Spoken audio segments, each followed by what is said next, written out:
Hello viewers, সদ্য স্নাত বেজাচুর আমি আপনাদের সামনে আবার আমার একটা পেশনের সময় এই সময়টা। এবং যারা আমার আইডিতে আগ থেকে আছেন তারা জানেন যে আমার অনেকগুলো পোস্ট আছে এটা নিয়ে। 1971 বাড়িতে ফিরলাম। চার 4 থেকে 5 হবে আমার বয়স। আমার সব কিছু মনে থাকে। বৈঠকানার চালে টিন নেই, আমাদের বাড়ির অর্ধেক অংশ পুরানো, অর্ধেক সব টিন খুলে নিয়ে গিয়েছে।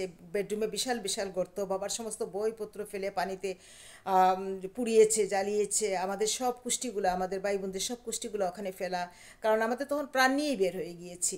তা আমার মারা তারপরে সেখানে যে বাবাকে মেরে ফেলবে, সেই সংশয়।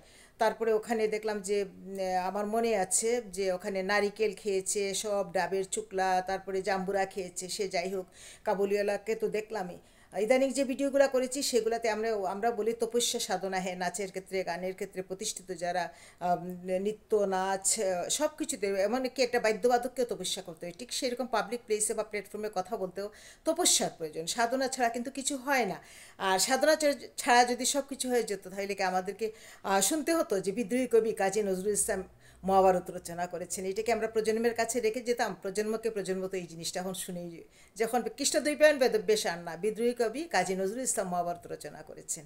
সবাই ভালো থাকুন, সুস্থ থাকুন। অনেক আনন্দ নিয়ে, একটু হাসি খুশি নিয়ে আপনাদেরকে আসলাম, কারণ আনন্দই আমরা বাঁচতে চাই।